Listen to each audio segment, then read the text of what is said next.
Irmãos, presta atenção nesse testemunho aqui. É um testemunho muito forte e muito impactante. Depois eu quero te convidar a deixar o seu like nesse vídeo, comente aqui embaixo, compartilhe para mais pessoas e, é claro, não deixe de se inscrever no nosso canal. O link do episódio completo vai estar na descrição desse vídeo aqui, que está lá no canal Crente Podcast. Assiste o vídeo aqui comigo e depois vai lá assistir completo o episódio no canal Crente Podcast. Assista o vídeo comigo. Aí meu pai, ele tinha 57 anos e casou com minha mãe com 18 anos. E não casou. Fizeram um contrato. E aí teve eu e minha irmã. Só que por que, Jamile, começou a perturbação? A luta começou porque minha mãe já estava com 18 anos, ela já estava saindo de um estupro. Ela foi estrupada antes de conhecer meu pai. Então ela já estava vindo com a vida dela toda destruída. E meu pai já estava vindo do segundo casamento. Meu pai tinha casado 2 vezes. Sim. Quando ele conheceu minha mãe. Então, todos os dois estavam feridos. Meu pai com 2 famílias já mal resolvidas, com vários filhos que ele fez. E a minha mãe com essa situação. E ela teve uma filha do estupro. E aí, com essa situação, meu pai veio ferido, minha mãe foi ferido. Aí fez nós duas, eu e a minha irmã. Aí, minha irmã já é bem pequenininha e eu também, minha mãe não sabia cuidar da gente direito. E como ela era muito nova, meu pai com 57 anos, que era um homem que já veio de 2 famílias, já tinha filhos quase adultos já, meu pai, quando ele conheceu minha mãe, o filho dele já era rapaz já. Aí o meu pai, infelizmente, começou a brigar muito com a minha mãe. Aí aquela brigalhada, brigando, a ponto de agredir na rua, um bater no outro, porque ela era muito novinha para ele. Aí passava na rua, os caras falavam, ei, sogro, então, ei, vô. Então ele ficava doido. Aí eles contavam nela, e ela partia para cima dele. Então era uma briga muito grande, os dois com o gênio muito forte. Então, e ela já saía de uma situação desse estupro, e ela já era bem revoltada, né? Sim. Ela sofria epilepsia também, desmaio. Então, minha mãe sofreu muito.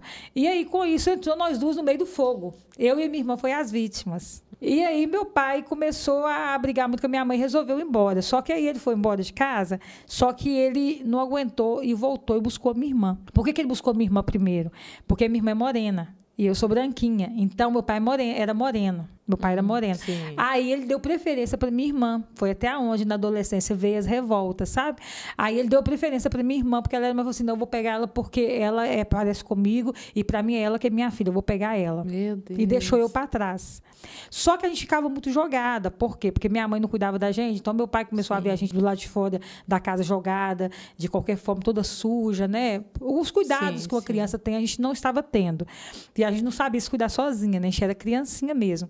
E aí, meu pai começou a ver a gente jogada, pegou minha irmã um dia que ela não estava em casa, foi lá, pegou, já tinha separado da minha mãe e levou minha irmã embora. Só que aí diz ele que a minha irmã ficou chorando muito. Aí, ele voltou e buscou eu. Aí ele falou, vou pegar ela também. Aí ele me pegou. Só que ele sabe que eu era filha dele. Só que ele falava que eu não era, porque eu era branca. Aí ele falava que a filha dele era minha irmã, que a minha irmã era morena. Aí ele falava que a minha mãe tinha traído ele, feito eu, entendeu? E isso foi crescendo isso no coração dele e ele levou isso pra minha adolescência. Foi aonde aconteceu tudo, entendeu? Ele deixou isso pra adolescência. Aí pronto, aí pegou nós duas, pronto. Quando minha mãe chegou em casa, que ela viu que nós duas não tava, acabou. Aí começou a confusão. Porque aí minha mãe queria achar meu pai. Aí ela começou a perseguir meu pai. Todo lugar com meu pai mudou. Arrumou uma outra mulher, que essa mulher foi uma mulher que cuidou de mim, da minha irmã. Foi minha madrasta. E, por incrível que pareça, ela cuidou da gente até a gente casar. E essa mulher, a Maria, ela amou muito a gente. Amou como filha. Amou mesmo. Mas provocou ciúme na minha mãe. Aí o trem piorou. Porque aí a minha mãe não aceitava. Aí toda vez que minha mãe descobria onde que meu pai morava. E aí, para piorar ainda, meu pai foi no juiz e o juiz assinou para tomar nós duas dela. Aí tomou as duas. Aí o pai dela assinou também. O próprio pai dela assinou também. Assinou. Aí ela ficou muito revoltada. Aí ela falou, não, até meu pai assinou, então, mas é porque minha mãe não estava com a cabeça boa. Sim, eu acredito que é por causa do que ela viveu, sabe? Mas naquela época, Jamile, não tinha esse cuidado que a gente tem hoje, de um psicólogo. Não tinha nem condições, não tinha nem condições naquela época para colocar ela numa clínica da alma, alguma coisa. Ninguém tinha nesse pensamento. Então, por isso que, ou seja, ela teve que viver os traumas. Aí os traumas trazem o quê? Você faz o que está no seu coração. Então, os traumas trazem revolta. Então, ela começou a jogar para fora o que estava dentro do coração dela. Aí, começou a ficar muito assanhada, né? Porque ela conheceu o sexo da forma errada, né? Aí, ela foi mais para o lado também de prostituição. Então, isso trouxe esse distúrbio na cabeça dela para o lado sexual. Então, aí, meu pai, com essa brincadeira, mudou. Ela descobriu, aí ele mudou. né? E aí eu lembro que ele pegou um dia nós duas, eu e minha irmã, pelo braço, no dia não sei se é tribunal, não sei como é que fala, não sei se era tribunal, no dia lá na frente do juiz, pegou nós duas, ele conseguiu colocar tanto nós com tanto medo dela, que ele tinha tanta certeza que nós não ia ficar com ela, que ele pegou nós duas e jogou em cima dela no dia lá de assinar. Então tá, fica com sua mãe, então, vai lá, ela quer, então fica. Jogou nós duas em cima dela. Menina, nós duas gritou tanto. Porque ele já tinha trabalhado também a nossa mente. Sua mente, né? Nós criancinha, né? Aí, pra você ter ideia, até 12 anos de idade, mais ou menos. Vocês tinham medo? Até 12 anos de idade, se eu visse a minha mãe na escola, eu ficava olhando para ver se eu via minha mãe. Sim. E aí a gente tinha medo, eu tinha muito medo da minha mãe. É tanto que eu e minha irmã, quando minha mãe aparecia, nós corria para a rua pequenininha.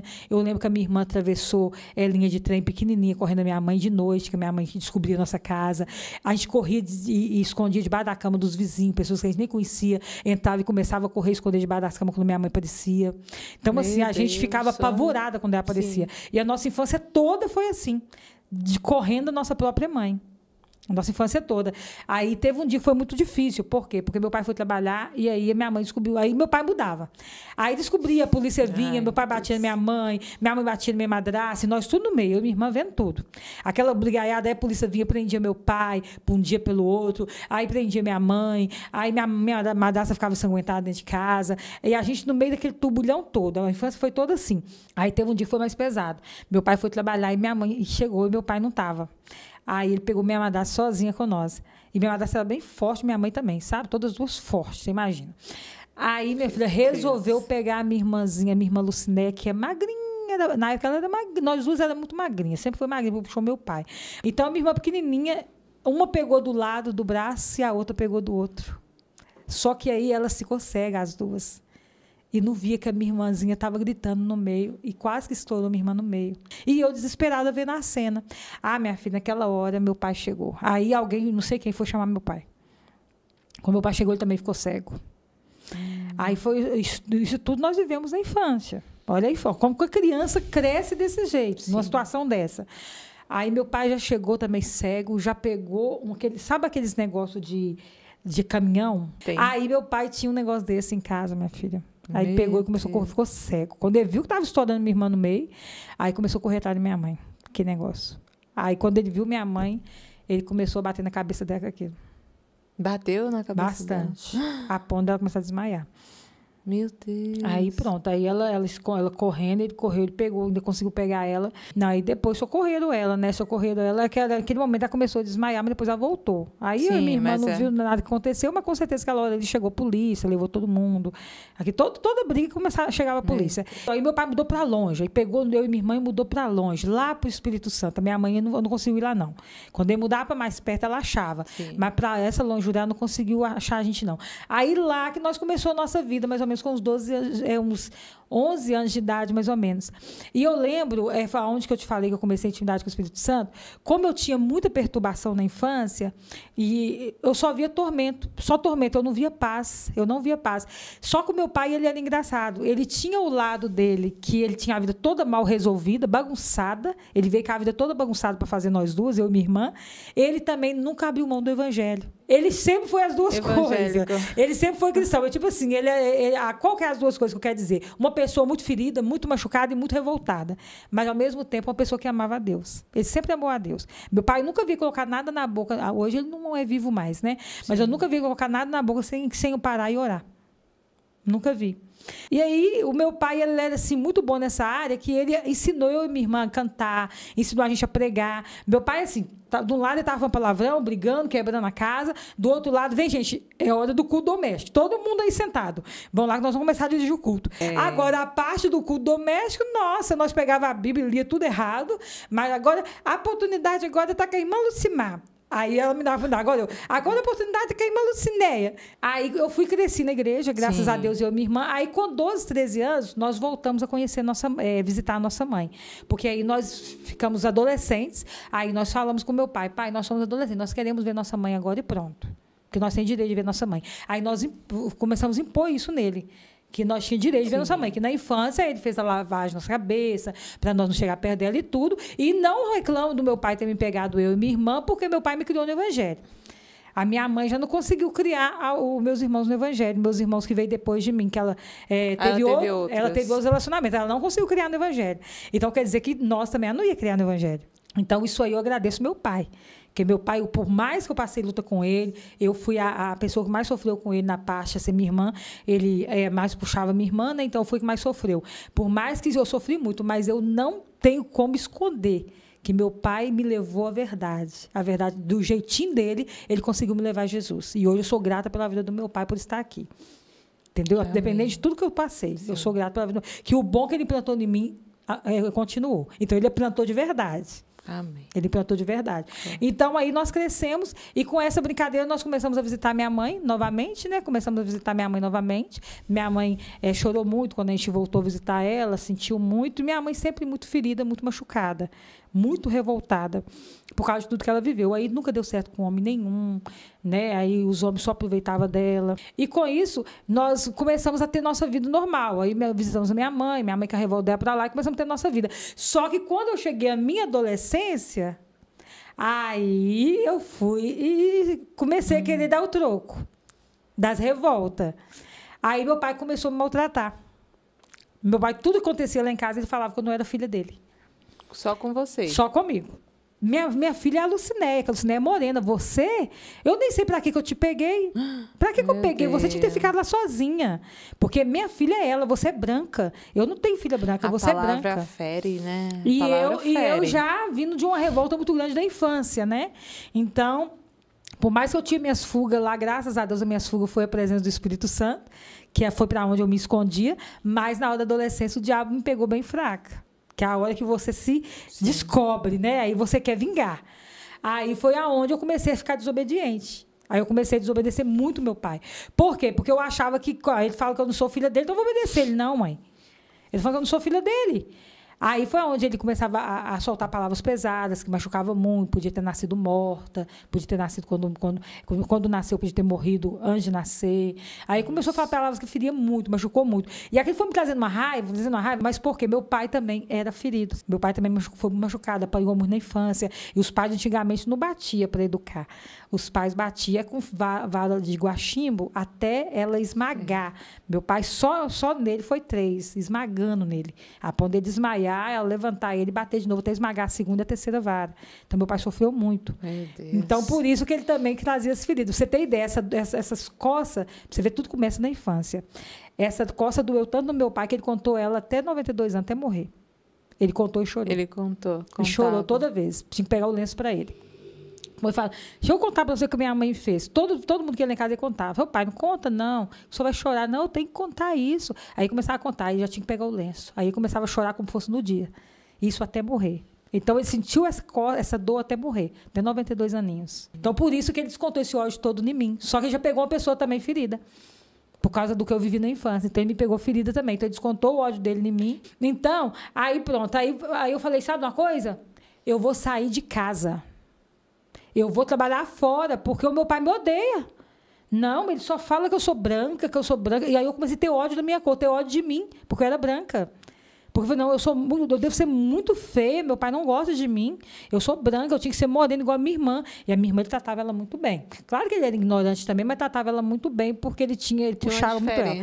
Aí. Naquele momento ali, eu decidi trabalhar fora. Só que meu pai falou, você não vai trabalhar fora. Não vai. Falei, eu vou, que você fala que eu não sou sua filha. Então, eu vou trabalhar fora. Porque eu queria provar para o meu pai que eu era alguém.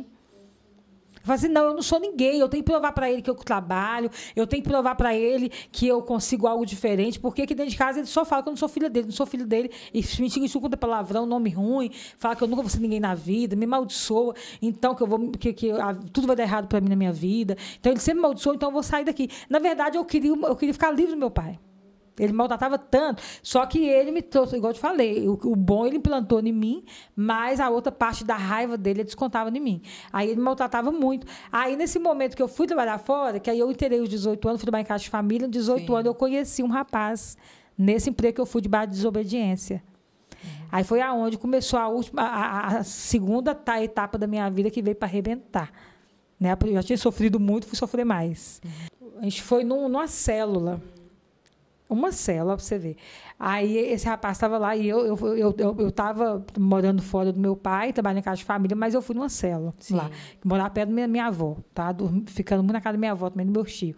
Aí esse rapaz lá, na hora da oração, ele ficou de olho aberto olhando para mim e eu olhando para ele. Aí o erro já está aí, né? Porque eu tinha que estar orando. Se tivesse orando, eu não tinha visto que ele estava olhando para mim. Mas como eu fui dar a brecha, aí eu naquela carência doida, muito triste, eu tenho que provar para meu pai que eu sou alguém, meu pai não me mostra amor por mim. E como eu fui ficando mais rebelde, meu pai foi mostrando menos amor ainda, porque você vai ficando rebelde, a pessoa vai te rejeitando mais ainda, né? Que ele já estava me rejeitando por causa da revolta dele. Eu fui ficando mais rebelde ainda. Aí que ele não queria nem ver minha cara mesmo. Aí foi aonde ele foi, no final da célula, ele me chamou para conversar. Depois a gente se viu de novo. A segunda vez que a gente se viu, aí, infelizmente, olha pra você ver a cabeça minha.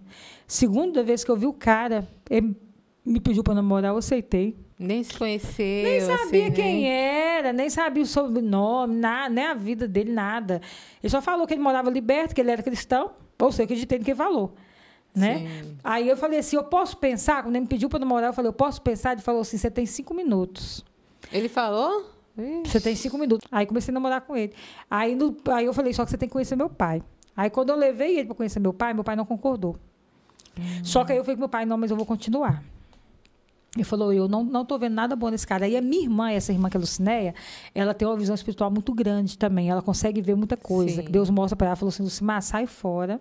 Isso aí é armadilha. Eu falei, mas você nem conhece ele, você está com ciúme de mim, você está com inveja, porque você queria estar namorando, você não está. Coisa de irmã. Nós temos quase a mesma idade, né? Diferente de um ano. Você está com inveja porque você não está namorando, não sei o quê. Ela falou, Lucimar, eu estou vendo que tem alguma coisa errada com esse cara. Esse cara tem alguma coisa de trevas nele. Você não está enxergando, que você está cega. Eu falei, não, eu estou gostando dele, eu vou namorar com ele. Aí eu passei por cima do meu pai, passei por cima da minha irmã e comecei a namorar com ele. Aí depois de uns 2 meses, aí pronto, aí conheci a família dele. Quando eu conheci a família dele, aí que eu apaixonei por ele mesmo, porque a família dele é uma família muito tranquila. Todo mundo, assim, quase todo mundo cristão. A maioria, a sogra cristã, as irmãs dele, a maioria cristã, o irmão dele, diácono da igreja. Falei, tá vendo? Pessoal, tudo de Deus, gente. É aqui mesmo, só que eu não sabia que ele era o vilão. ele era a treva da casa, Jesus, era ele. Aí ele era o lobo, né? Aí a família falou, não, que sogra abençoada. Mas ninguém falou nada? Não contaram nada, mas aí eles me explicou, olha, mas por isso que eles não contou, porque o negócio era muito sério.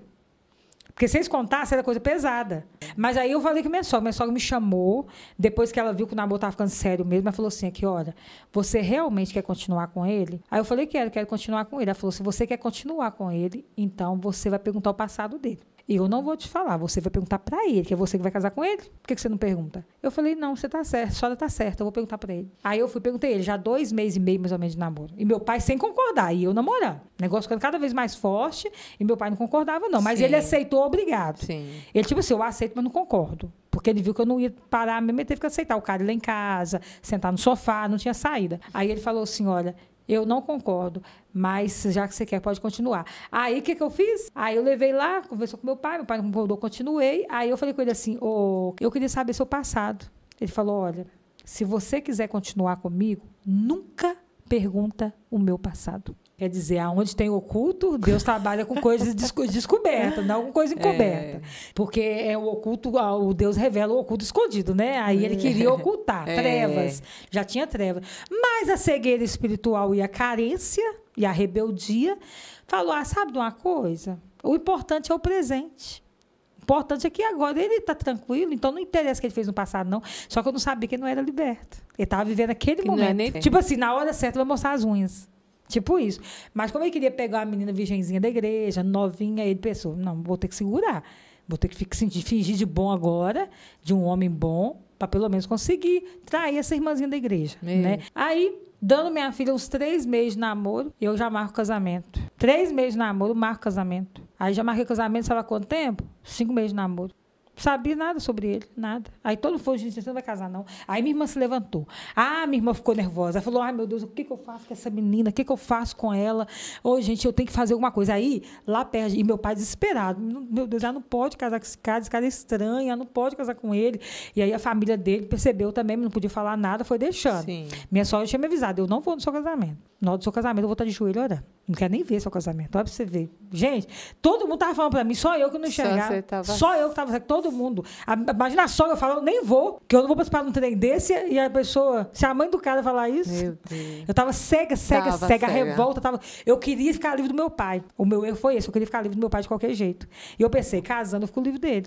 Ainda próprio pra ele, que tem pessoa que me ama. Olha a cilada do diabo. Cegueira purinha. Aí pronto, aí tinha um irmão, um pastor que morava lá perto de casa, que ele revelava. Tinha um pastor que morava lá perto de casa que ele revelava. Sabe essas igrejinhas de fundo de quintal que a pessoa abre ela mesma? Sei. Só que a minha irmã tava tão desesperada, a gente nunca gostou muito disso, que a gente acredita em revelação e tudo, só que a gente não concorda muito com esse negócio de ir atrás de profeta. A gente acha assim, se Deus quer falar, ele envia o profeta até a gente. Agora, se tiver num culto, Deus levantar alguém, Deus envia a pessoa até você. Sim. Mas você ficar caçando profeta é perigoso por quê? Porque se ficar sendo profeta, você pode pegar uma profetada, né? Profetada que fala, né? Aí você sabe o que aconteceu? Minha filha, nessa hora que ela falou assim, vamos fazer o seguinte, vamos lá naquele quintalzinho, aquele pastor lá que faz revelação, ele fazia os cultos no quintal dele mesmo. Aqueles que fingem que é pentecostal e tudo, mas era pessoa falsa. A gente achava que... A gente ficava em dúvida, não sabia. Achava ele meio estranho, mas ele não mostrava nada, né? Então a gente achava que poderia ser cristão mesmo. Mas que era estranho, era. Aí minha filha falou, se ele falar que Deus mostrou que não é de Deus pra você para com isso agora. Que a minha irmã estava desesperada. Sim. Falou, vou ter que levar esse pastor, que aqui perto de casa, que ele mexe com revelação. Aí, sabe o que aconteceu? Levou a gente. Aí quando levou a gente pra lá, o pastor começou a orar. De repente o pastor falou... Ih, minha filha, já era pra ter casado. Ah, Jesus. Isso é de Deus demais. A minha irmã ficou desesperada. Meu Falou, agora Deus. pronto, acabou com a minha irmã. Aí eu falei, aí eu tô assim pra ela, eu falei que você que era de Deus. A cegueira. Eu falei que você que era de Deus, fiquei toda feliz. Minha filha, depois nós foi descobrir, esse pastor, sabe o que acontece com ele? Ele vai pro Rio de Janeiro, e Rio de Janeiro, eles matam ele com não sei quantos tiros. O pastor era traficante que estava correndo do Rio, fugiu do Rio, traficante pesado. Olha pra aí. Então ele não era pastor, não. Ele falou que era pastor para esconder da polícia. Sim. Olha pra você ver. Ele estava lá Misericórdia. escondido. Pronto. Aí nós marcamos o casamento. Meu casamento foi igual um funeral. Entrou meu pai de cabeça baixa, eu de cabeça baixa, quase chorando. Porque o que não tem a bênção, tem a maldição. O que não tem obediência é maldição. Então, o casamento fora da bênção, da obediência, é maldição. Não tinha a bênção do meu pai, então não tinha a bênção de Deus. Aí entrou todo mundo triste, fez festa e tudo, mas sabe aquela coisa tudo forçado? Então foi muito ruim, minha sogra não foi muito ruim meu casamento. Pronto, aí começou. Depois de 2 anos, mais ou menos, 2 anos, ele mostrou quem ele era. Começou, como que começou? Aí ele mostrou quem ele era. Primeiro ele chegava, minha filha, com rosas pra mim. Aí meu pai deu a casa que é do lado dele pra nós morar. Sim. Que meu pai tinha a casa dele e uma casa do lado. Essa casa era como se fosse uma casa pra ele alugar. Aí ele é um barracão. Sim. Aí ele deixou nós 2 morar lá. Aí, depois de 6 meses, eu engravidei do meu filho. Aí, fiz o Arthur. Aí, meu pai deixou a gente morando lá. Meu pai era doido com meu filho, né? Até para cuidar do meu filho também, mais perto dele. Sim. Aí, minha filha, do começo, ele levava rosas para mim, bombom, romântico. É uma maravilha. Nossa. Aí, de repente, minha filha começa a luta. De repente, começa a luta. Um dia, eu já passando mal na minha casa, sofrendo porque ele começou a chegar tarde em casa. Começou a chegar todo dia tarde em casa e eu comecei a ficar preocupada, porque ele trabalhava de mecânico, eu pensava, talvez ele tá arrumando o carro dos outros na rua e tudo, o carro estragou no morro. Sim. E tal, que tinha um morrão lá em casa. Mas aí começou todo dia de chegar de madrugada. Aí até que começou a chegar tipo com mato e lama na perna, na roupa, sabe? Sim. Com coisa que tinha corrido de alguém. Aí eu comecei a ficar preocupada. Aí eu comecei a pedir a Deus assim, Deus, eu não sei o que está acontecendo, mas parece que está acontecendo alguma coisa. E aí meu pai sempre falava, a casa vai cair. Você vai descobrir quem esse homem é. Prepara que a casa vai... Meu pai sempre falava, a casa vai cair. Você vai descobrir quem ele é. Ah, pra quê? Bateu e valeu. Aí teve um dia que eu fui dormir e ele pegou uma bolsa. Isso ele chegando em casa tarde, várias vezes já. E ele trabalhava fichado, tudo bonitinho. Ia pegar de terno e gravata. Olha. Tudo certinho. Maníaco mesmo. Com maníaco é assim, você sabe, né? Aí ele, todo mundo achava que era um homem de família. Tudo certinho. Pegou uma bolsa, e colocou umas coisas na bolsa, não deixou eu ver. Aí eu falei, ai meu Deus, o que esse homem tá fazendo? Aí eu comecei a orar. Falei, Deus, mostra o que tá acontecendo. Mas antes disso, eu já comecei uma campanha na minha casa com as irmãs do Cid de Oração. Que aí eu vi que o bicho tava começando a pegar. Eu vi que tava chegando muito tarde, a boca muito seca, o olho muito vermelho. Eu nunca vi fumando, mas o olho muito vermelho, a boca muito seca. Eu falei, alguma coisa tá acontecendo. Aí eu comecei a fazer uma campanha de oração lá em casa. E quando as irmãs chegavam na porta da sala, ele já corria pra porta da cozinha. Ele já fugia. Ele saía e já ia pra rua. Ele não aguentava vir de casa quando as irmãs entravam. sim. Porque já era o demônio sabendo que ia ser revelado o que ele estava fazendo, né? Deus ia mostrar o que estava oculto. Sim. Falei, Deus, ó, eu não tô aguentando mais, o homem chega só de madrugada, então já vou mostrar o que tá acontecendo? Aí Deus foi e começou, minha filha. E não mostrou mesmo? Aí, de repente, nesse dia, ele pega a bolsa e falou assim, o que tem dentro dessa bolsa? Ele falou assim, não, eu tô indo na igreja lá no bairro tal. Eu falei, mas o que você tá levando aí? Ele falou assim, não é nada sua conta, não. E não deixou eu ver. Aí foi. Aí quando deu umas 11 horas da noite, eu e meu filhinho em casa, bebê, né? Meu filho era bebê ainda. Aí eu comecei a sentir mal, 11 horas da noite. E aí eu comecei a passar mal, comecei a orar. Deus, alguma coisa está acontecendo, estava acontecendo mesmo. Te falei que eu sou sensível nessa parte, Deus me mostra as coisas. Aí Deus já estava me mostrando que alguma coisa estava acontecendo. Aí eu lá, meu pai dormindo na casa da minha madrasta, né? E eu lá com meu filho sozinha. Aí, de repente, minha filha, ele chega, mais ou menos de madrugada. Chega ele, com o olho regalado. Aí chegou com o olho regalado e falou, vão dormir. Eu falei, não, mas por que você está com tanta pressa? Que está acontecendo alguma coisa? Ele falou, não, eu quero dormir logo. Aí deitou. Só que ele deitava e dormia na hora. Não sei, o homem é assim, dorme na hora, né? Só que ele deitou e não conseguia fechar o olho. Ele estava muito assustado. Aí eu já achei estranho. Fez acontecendo alguma coisa, que ele não consegue fechar o olho. Ele estava com o olho regalado e fingindo que estava quietinho, mas ele queria que eu ficasse quieta. Aí quando dá 3 da manhã, chama no portão. Aí eu falei, ô Carlos, tá chamando no portão. Aí tá chamando, Carlos, você tá aí? Tranquilo, aquela voz tranquila. Sim. Falei, tem alguém te chamando no portão. Ele falou, não, deve ser alguém querendo que eu socorro carro, porque ele é mecânico, então a pessoa ele chamava ele mais tarde, porque o carro não subiu o morro, ele tinha que socorrer. Mas mesmo assim, 3 horas da manhã era muito estranho, né? Muito tarde, aí já era demais, né? Aí chamando no portão. Aí eu falei, eu vou ver quem é. Quando eu chego na janela pra ver, eu vejo um tanto de polícia. Tudo com a arma na mão. Aí eu falei, meu Deus. Ô, Carlos, quem tá na porta é a polícia. Ele falou, não atende, não entra pra dentro e fecha a janela, fica quietinha. Aí eu fiquei quieta. Aí eu não deitei, não, fiquei em pé. E ele ficou lá no quarto, lá, sem saber o que fazia. Aí a polícia tá assim, Carlos, a gente sabe que você tá aí. Pode atender, sabe que você tá aí. Aí eu falei, ô Carlos, realmente, eu vou ter que atender, porque ele sabe que você tá aqui. Quando eu falei isso, ele já começou a arrombar uma janela que nós tinha de construção no fundo e começou a quebrar ela e pular pro outro lado. Quando a polícia ouviu o barulho dele fugindo, e eu sem entender nada que tá acontecendo, eu fiquei no meio, e meu filho no berço dormindo. Meu filhinho no berço dormindo. Acho que tinha um aninho e meio, mais ou menos. A polícia começa a chutar o portão e começa, abre esse portão, dona, agora! Abre o portão agora, que ele tá fugindo! Aí a polícia começa a atirar, minha filha, tanto de polícia começa a atirar no quintal da minha casa. E meu filho lá dentro, o bebezinho, começa a atirar pra parede, atirar pra tudo quanto é lado. E eu no meio do tiro, e até pegou minha cachorra começou a gritar, atirou na minha cachorra. E aquela loucura. O que eu fiz? No meio do tiro, eu corri, consegui abrir o portão, porque eu tava nervosa, tremendo, eu não consegui abrir, a chave caía, até consegui abrir. Consegui abrir o portão, a polícia entrou, aí outros policiais já desceu por baixo, já atirando pra pegar ele no fundo, que ele percebeu que ele correu pro fundo.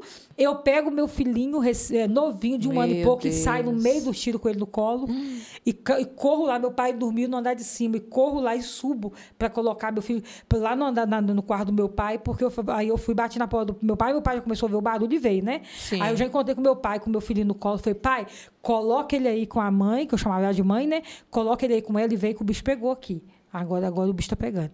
Aí vem pra cá logo, vamos pra lá. Ele falou, a casa caiu? Eu falei, pai, a casa caiu. Ele falava isso todo dia comigo, a casa vai cair. Você vai descobrir que homem é esse. E ele não sabia de nada. Só que ele sentia, né? Ele mesmo sentia. Eu tava cega, ele sentia. E a oração que foi feita lá em casa pra Deus mostrar. A polícia vai e começa a procurar ele foge. Aí a polícia entra na minha casa e começa a jogar tudo pra cima. Tudo. Começou a jogar tudo pra cima. Colchão, procurando droga. Falei, gente, eu nunca vi esse homem fumando. Aí a polícia tá assim, calma, dona, calma. Mas, gente, o que ele fez? Eu chorando, tremendo, desesperada. Gente, o que ele fez? Alguém me fala, por favor, o que ele fez? Calma que a senhora não vai acreditar. Não adianta falar que agora a senhora não vai acreditar. A gente vai falar daqui a pouco. Aí o tenente vai conversar com a senhora. Aí o tenente veio. Ele já tinha fugido. Meu menino estava com meu pai estava lá. Aí o tenente falou assim, olha, mais ou menos 11 horas da noite, o horário que eu passei mal, o seu esposo estava tentando estuprar uma moça lá no bairro tal. Meu Deus. Nesse horário. Só que ele só não conseguiu estuprar ela porque quando ela subiu o morro, que ele pegou ela e levou pro lote vago, que ele começou a tirar a roupa dela, ele não sabia que o irmão dela estava vindo mais atrás. Ele achou que ela estava sozinha. Então, quando ele pegou ela, o irmão dela passou e viu um homem lutando com a menina no escuro, no lote vago, que é na rua da casa deles. Sim. Aí ele correu na casa dele e falou, mãe, chegou aí? Aí ele falou assim, não chegou. Aí ele já veio Pra matar meu marido. Ele já veio cego. Aí ele já veio cego. Aí veio minha irmã. Ela tava comigo, uma menina de cabelo cacheado, lá no escuro, e ela não chegou a ela. Aí ele já entrou, aí quando ele entrou em cima, que ele já partiu pra cima do meu marido, aí os dois começaram a rolar no chão, começou a lutar. E aí, minha filha, meu marido tinha. Aí a polícia falou assim: dentro da bolsa dele, ele tinha um pedaço de cobertor, uma faca e uma corda. É o que ele tinha colocado na bolsa quando ele saiu. Demônio pra puro, matar... né? Demônio puro. Demônio puro. Ah, quem ia estrupar, ele ia matar também? Marrar, né? Misericórdia. Amedrontar, não sei o que ele ia arrumar.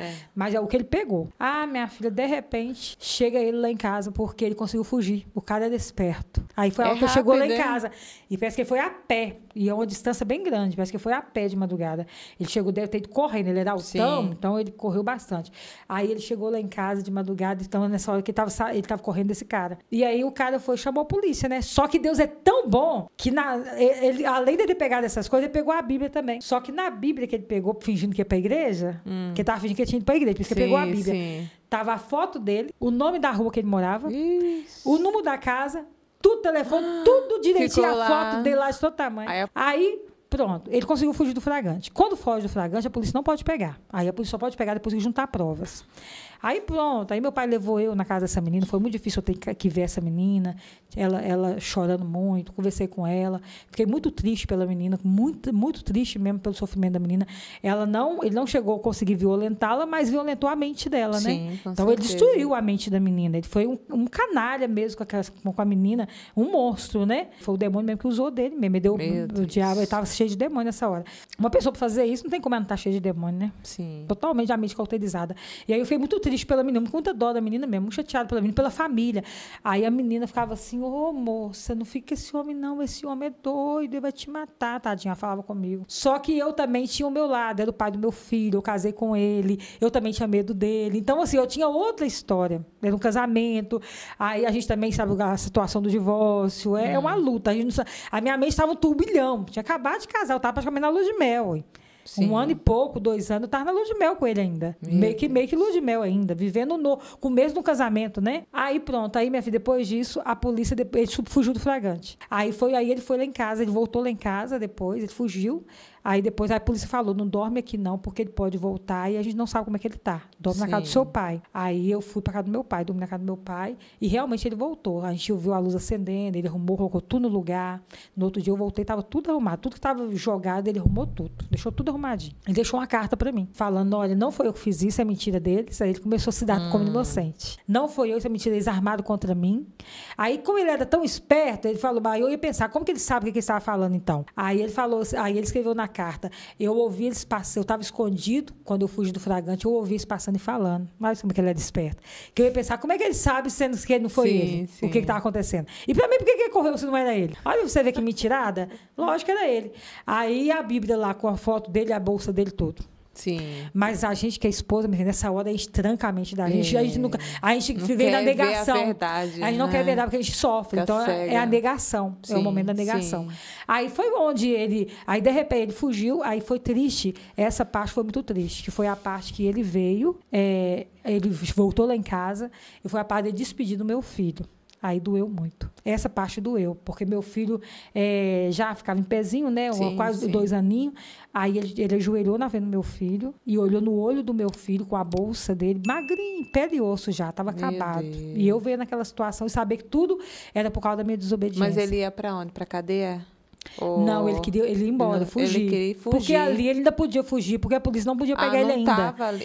Porque ele fugiu do flagrante. Né? Aí ele foi e negando que não era ele, mas aí quando ele ajoelhou pro filho dele, aí ele falou: o papai te ama, mas o papai vai embora. O papai vai se despedir de você. E naquele momento eu fiquei com dó, porque o meu filho começou a chorar como estivesse entendendo. E ele era uma criancinha. Aí as águas começou a descer. Sabe quando você chora assim, sem fazer barulho? Só as águas de sentimento? Aí as águas começou a descer no olhinho do meu filho. E quando eu vi aquela cena, ele chorando de um lado, com a vida destruída, derrotado, porque por mais que ele for usar para Satanás, o diabo usou dele e tudo, é uma alma. Ali era uma alma que o diabo estava destruindo. Porque eu sei que é muito fácil a pessoa...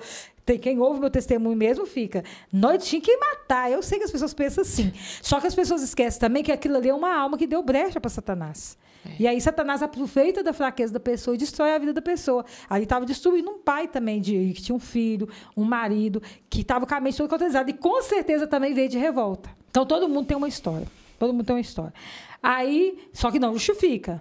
Aí pronto, aí a polícia foi e um dia, aí ele foi nesse momento embora. Nesse momento que eu estava despedindo do meu filho, foi o momento que doeu mais em mim. Por quê? Porque o meu filho estava passando uma coisa por culpa da minha desobediência, aí doeu. Porque eu vendo o meu filho abraçando o pai dele, despedindo o pai dele pequenininho, por causa do pai dele joelhado, olhando ele olho a olho, ali os dois chorando e eu sabendo que aquela dor que o meu filho estava sentindo era por culpa minha.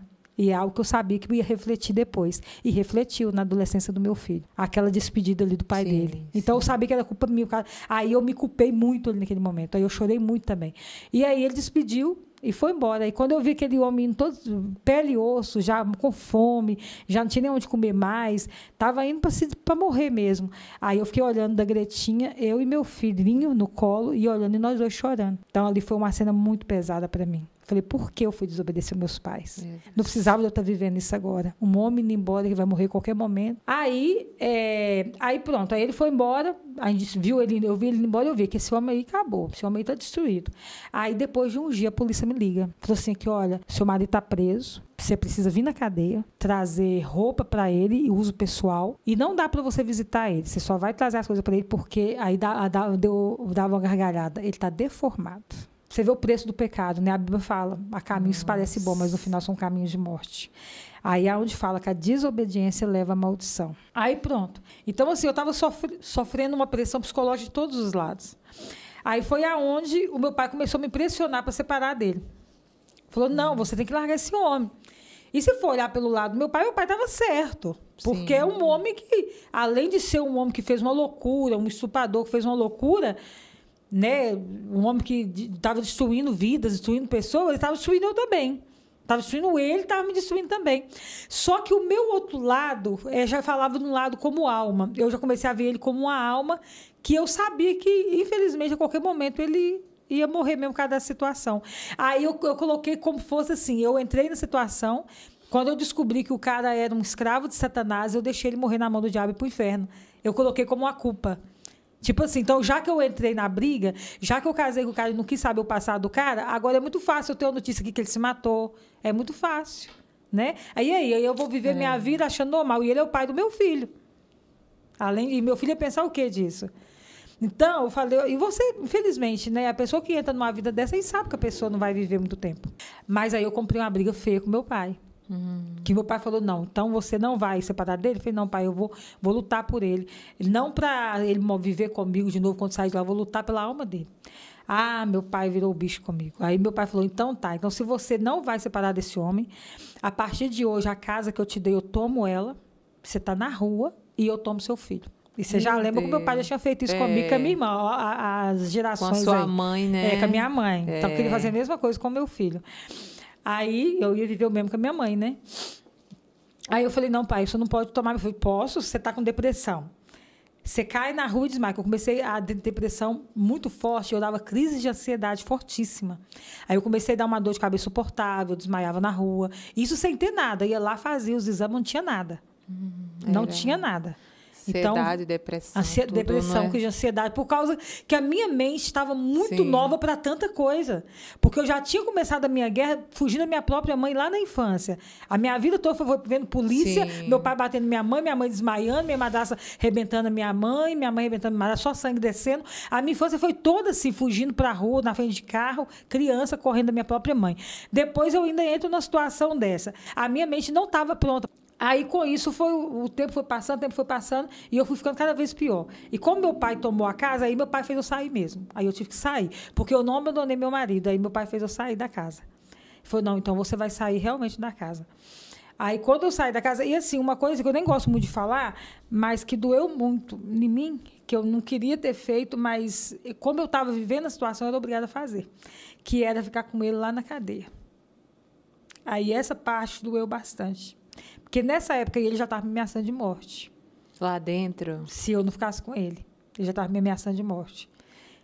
Ele colocava pessoas para mijar na rua. Meu Deus. Às vezes eu estava passando, homens vinham e me davam bilhete, que era bilhete escondido, bilhete que ele mandava me dar, me ameaçando eu e toda a minha família. Se você não ficar comigo, eu mato você e toda a sua família. Meu Deus. Eu não sei se ele teria coragem de fazer isso, mas como é que vai saber? Aí essa parte me machucou muito. Que eu ficava com ele, era tipo um lençol que dividia a cadeia dos visitantes tudo lá fora. Estava todo mundo lá fora e eu do lado de dentro com ele, só um lençol. E os policiais ficavam cá fora tudo gargalhado e rindo. Meu Deus. Aí essa parte doeu. Essa parte eu não queria que tivesse acontecido. Mas foi o preço da desobediência. Né? O preço que eu paguei por desobedecer meus pais, meu pai. Então, esse preço aí, eu tive que encarar ele, mas foi um dos mais pesados para mim, sabe? É como ele estivesse me usando, né, lá na cadeia. Né? Mas eu também não podia, eu era esposa dele, era casada com ele. Então, foi uma situação difícil. E eu não queria abrir mão dele, porque eu pensei, se ele se matar lá dentro, ele tentava se matar direto. Se ele se matar lá dentro, eu vou ficar com consciência pesada. Aí meu filho vai crescer falando, mas você também abandonou ele lá dentro, né, mãe? Por que você não não lutou até ele sair para mim? Você já sabia que ele ia morrer mesmo? Por que você não lutou até ele sair? Quando o meu marido me abandonou, começou a fazer essa situação lá na cadeia, me humilhar e tudo, tentar querer me matar, o meu pai, quando ele me jogou para fora de casa, eu não tive mais para onde ir. Só que eu estava com depressão profunda, estava com crise de ansiedade, síndrome do pânico, e foi aonde eu tive que trabalhar em casa de família desse jeito. E meu pai não deixava eu chegar perto do meu filho. Quando eu chegava perto do meu filho, o meu pai fazia uma lavagem cerebral na cabeça dele e falava que não chega perto da sua mãe, porque sua mãe e seu pai te odeiam, por isso que eles não estão com você. Meu Deus. Então, aí, naquele momento ali, eu falei assim, sabe de uma coisa? Eu vou trabalhar em casa de família. Que aí eu venho na minha casa só final de semana. Aí, quando eu vier na minha casa no final de semana, aí o que acontece? O meu pai me vê menos, aí ele vai brigar menos comigo. Aí eu acho que é bem mais fácil, não precisa de eu ficar perto aqui de casa. E aí eu trabalhando lá, ele me vê menos, ele vai brigar menos comigo. Aí quando eu vim, quem sabe, quando eu venho no final de semana, ele deixa eu ver meu filho. Meu filho, ele escondia atrás da porta, toda vez que eu chegava, e falava assim, não chega perto de mim não, mamãe. Não põe a mão em mim não, mamãe. Você não pode pôr a mão em mim. Eu falava, por quê, filhinho? Porque você me odeia, mamãe. Eu sei que você me odeia, você está mentindo. O vovô falou que você e o papai me odeiam. Então, assim, era muito difícil. Você vê o seu filho, você já não está conseguindo ajudar, porque você está sofrendo. Então, você já não está conseguindo ajudar seu filho, porque você está doente, debilitada, e ainda sabendo que está sendo, enquanto você está trabalhando sem poder, mas você tem que trabalhar, e não pode ficar dentro de casa com ele ainda está sendo feita uma lavagem na cabeça dele. Aí, quando você chega perto dele, ele não acredita no seu amor. É muito difícil. Foi muito difícil que eu passei. Mas eu mereci tudo isso, que foi o preço que eu paguei por ter desobedecido meu pai, né? Então, eu violei o maior mandamento com promessa. Mas que doeu, doeu. Doeu muito. Aí eu fui trabalhar lá numa cidade que tem lá. Aí eu fui trabalhar em casa de família e cheguei nessa casa de família e com depressão. Então eu sofri muito, eu trabalhei doente. Já estava com depressão, tratando com psicólogo. Só que eu tinha que trabalhar, eu estava pele e osso. Estava magra mesmo. E eu já sou magra, eu estava magrinha, perdi mais de 10 quilos. E eu era bem mais magra do que eu estou agora, eu era magra mesmo.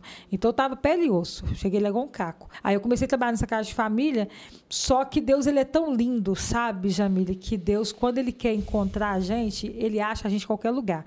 Aí a primeira casa de família que eu entrei, a mulher não deixava eu comer. Ela fazia uma medida de comida com as panelinhas, aí eu fazia, ela falava, a medida é essa, aí eu fazia comida, salada, cozinhar, tudo direitinho, e a Fava coloca em cima da mesa e depois você fica lá no seu quarto esperando eu, meu marido e as crianças comer. Depois você vem e retira a mesa. Aí eu pensava, eu vou ir retirar a mesa, mas pelo menos eu vou comer o resto, né?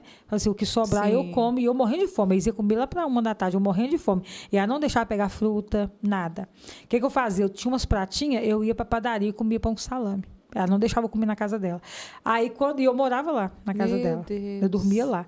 Aí olha, ela ia, e eu consegui, nessa casa, eu consegui ficar só uma semana, porque eu não aguentei, porque eu ia acabar morrendo de fome, né? E eu trabalhando o tempo todo. Aí, sabe o que ela fazia? Quando eu ia lá para tirar a comida e falar assim, agora eu vou comer pelo menos o resto, não tinha nada mais.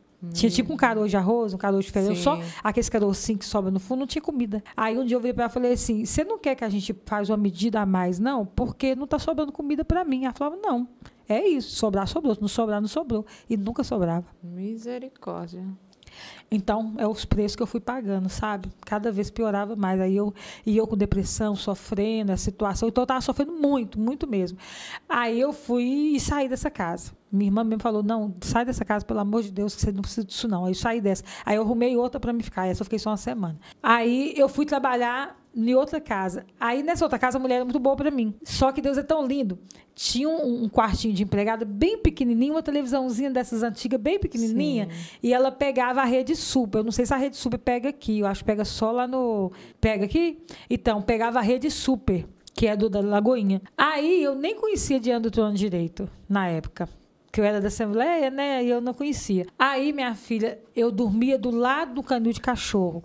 Tinha um canil do cachorro do lado desse quartinho de empregada e era um cheiro insuportável, que era cachorro policial. Podia lavar o canil, não adiantava, porque é muito odor, sabe? Aí era um mau cheiro terrível e eu sofria para dormir com aquele cheiro e eu dormia do lado do canil do cachorro. Eu me sentia a gata burraeira mesmo. Aí, minha filha, quando eu ligava a televisãozinha dentro do quarto, toda ferida, toda machucada, tava lá a Ana Paula cantando aquela música Quero beber do teu rio, Senhor. Quando ela começava a cantar aquela canção, que ela sempre cantava no programa da Rede Super, eu caía no chão no meu quartinho, com aquela televisãozinha pequenininha. Você vê quando Deus quer te achar, Ele te acha. Você acredita que Deus começou a me curar ali nesse quartinho de empregada? Aquilo ali eu ia rolando no chão, eu ia chorando, saudade da minha casa, saudade do meu filho, meu Deus. Eu quero ser curada. Eu não quero viver essa situação. Eu tenho um filho, Deus. Eu sei que eu errei, mas o Senhor tem poder para me curar. Deus, por favor, cura minhas feridas. E ali o louvor vinha e derramava. O meu coração se derramava naquele chão, aquele odor terrível, aquele cheiro que eu dormi do lado certinho do canil do cachorro. E eu naquela humilhação, sabe? Um quarto pequenininho, televisão pequenininha. Mas foi aonde Deus começou a me curar. E aí teve um dia que eu falei assim, eu vou ir lá na Lagoinha pela primeira vez, que é a grandona, né? A sede. Eu nem sabia como é que ia lá. E eu consegui um dinheirinho de passagem. Eu fui toda arrebentada. Aí eu lembro que quando eu entrei, ela é bem grande, a Lagoinha, né? Sim. Aí quando eu entrei na Igreja Batista da Lagoinha, eu falei, eu me senti o Mefibosete. Eu me senti, eu sou um lixo, o que eu estou fazendo dentro dessa igreja? Eu sou um lixo. Aí eu me escondi de todo mundo. Falei, eu não vou deixar ninguém me ver, eu vou ficar escondido, que eu só quero sentir a presença de Deus. Eu preciso ser curada. Aí, naquele momento ali que eu entrei, quem estava ministrando? A Ana Paula. Aí ela estava ministrando, aí eu comecei a chorar, eu sentei a última lá do banco, fiquei escondidinha lá, aí ela estava ministrando. Aí quando ela parou de ministrar e falou assim, e eu estava com muita raiva do meu pai, eu estava sentindo falta do meu pai, saudade de um abraço de pai. Eu estava precisando conhecer Deus, o amor de Deus de verdade, para me preencher esse abraço que eu estava sentindo do meu pai, que eu estava me sentindo muito rejeitada pelo meu pai, muito rejeitada, que o meu pai falava para me sumir, para não pisar lá mais, que o filho não era meu, o filho agora era dele. Eu estava sofrendo muito com meu pai. Estava me humilhando por eu não ter abandonado meu marido na cadeia, né? Eu dou razão pro meu pai, mas Deus sabe todas as coisas, né?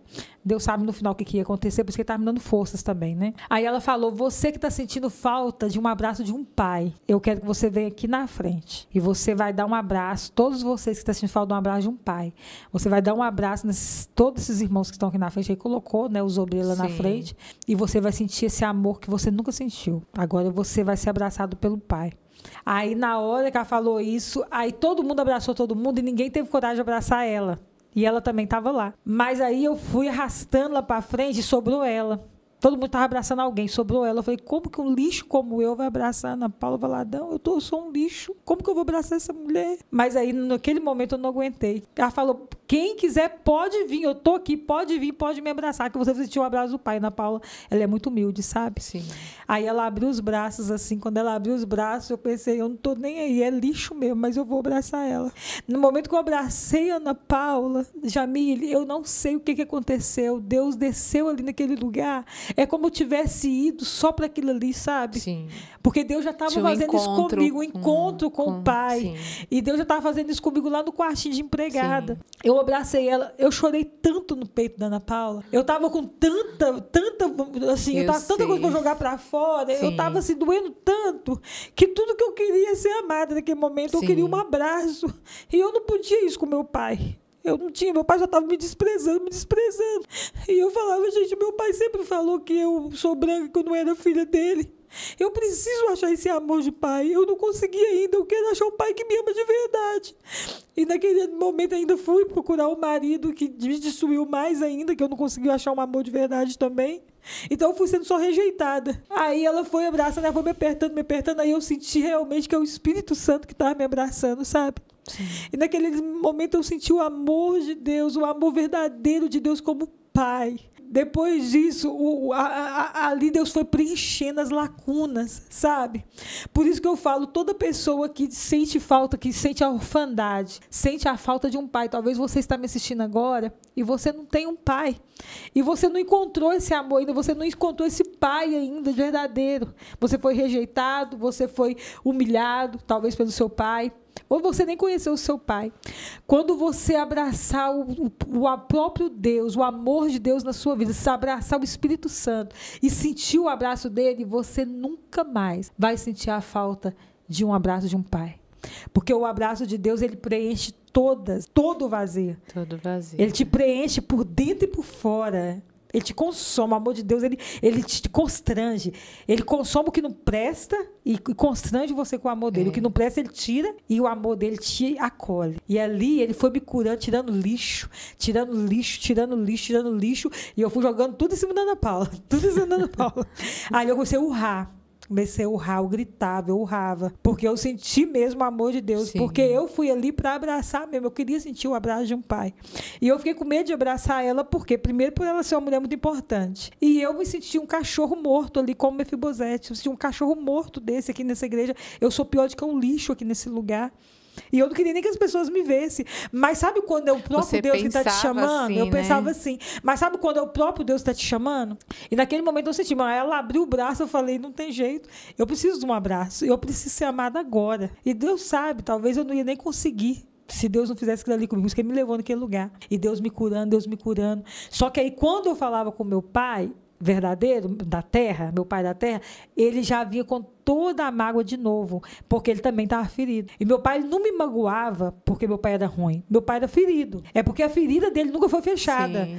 Meu pai foi uma bênção na minha vida. Meu pai me criou no evangelho. Meu pai me tratou bem, nunca deixou faltar de comer para mim. Meu pai sempre trabalhou e eu, minha irmã, sempre comeu. Mesmo coisa assim, regada ali, mas nunca passou fome, sabe? Nunca passou frio. Meu pai cuidou muito da gente. Ainda plantou o principal na minha vida, que é Jesus. Claro que a experiência eu tive por conta própria, mas ele plantou a verdade. Sim. Eu só tive experiência com Jesus porque eu descobri quem era a verdade. Então, eu fui buscar essa experiência em Jesus porque alguém me apresentou ele. E quem apresentou foi meu pai. Porque você sabe que a experiência é você e Deus. Sua mãe pode criar na igreja, mas a experiência com Deus é você que vai ter. Viver essa experiência é pessoal. Isso aí é pessoal. Você sentir Deus falando com você, isso aí tudo é você e Deus. Mas alguém tem que te apresentar a verdade. E foi meu pai que apresentou. Então, isso aí eu sou grata para sempre a Deus pela vida do meu pai.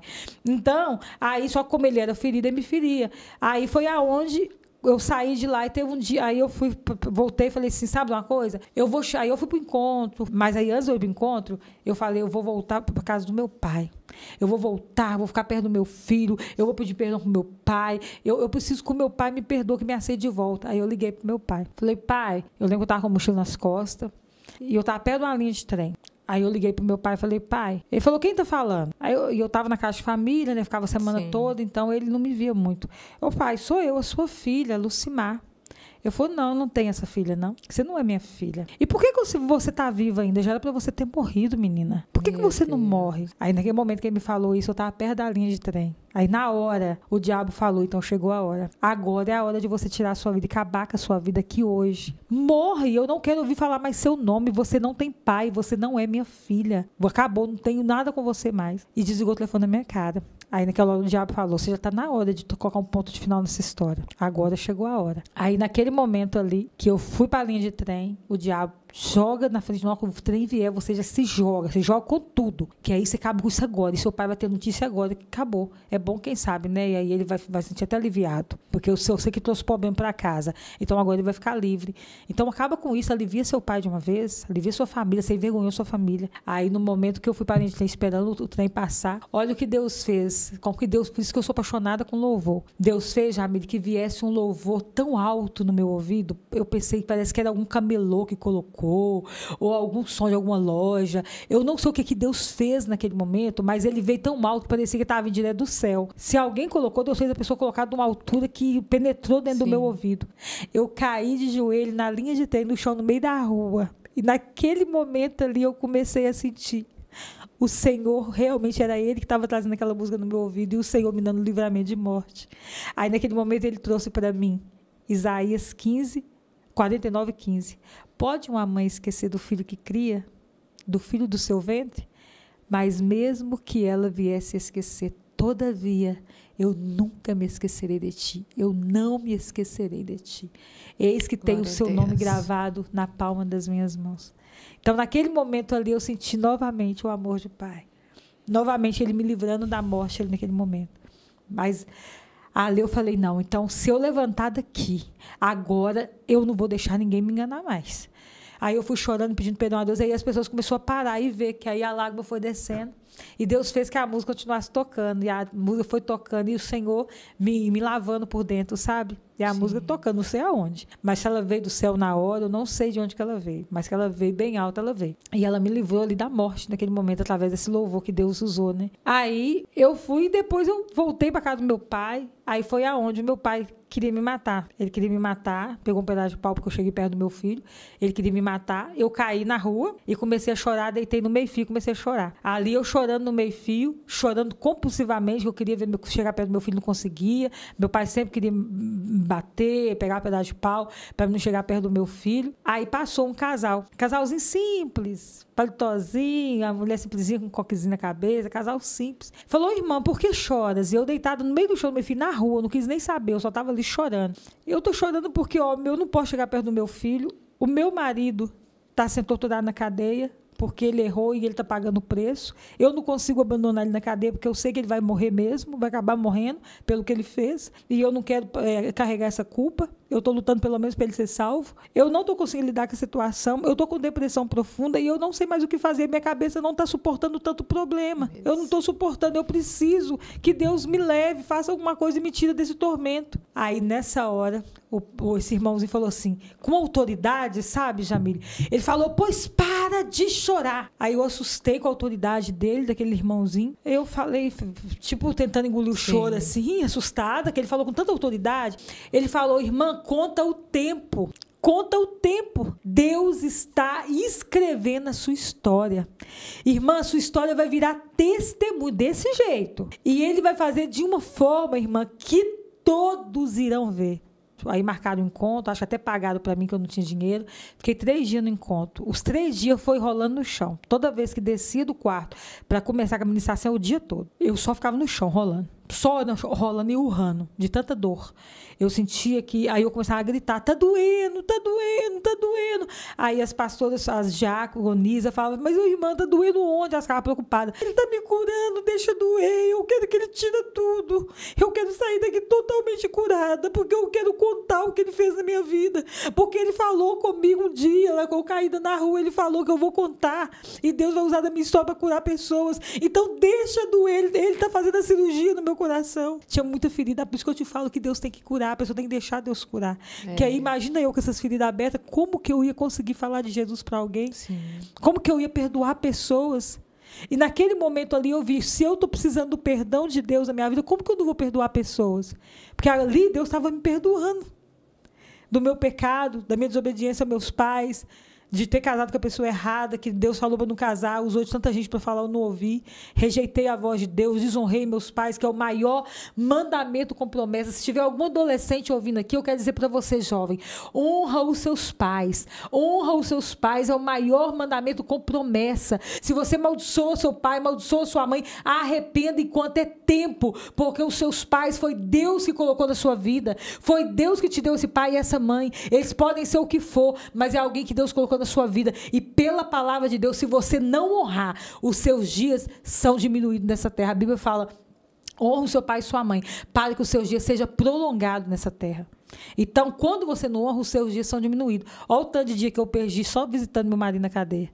Aí pronto, aí eu fiquei visitando a cadeia uns 3 anos, aí depois ele começou a sair de semiaberto. Aí meu pai ficou com pena, né? Aí ele foi, quando ele saiu da cadeia, aí eu fui, graças a Deus, eu fui curada. Aí eu pedi perdão ao meu pai, consertei com meu pai me pediu perdão. Aí eu corri, pedi perdão ao meu pai, e quando eu cheguei lá em casa, quando eu saí do encontro, eu corri, abracei meu pai no pescoço.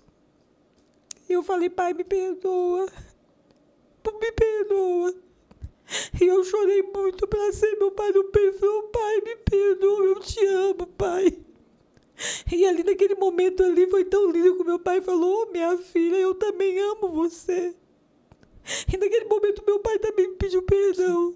Então, houve ali uma reconciliação entre eu e meu pai, coisa linda que só o Espírito Santo que pode fazer. Foi aonde eu fui pedir perdão ao meu pai, aí pronto, consertou tudo. Meu pai, você vê, meu pai que tinha tomado a minha casa, vendeu a casa nossa, né, que ele tinha dado, ele vendeu, só que aí depois ele tirou outra casa para mim.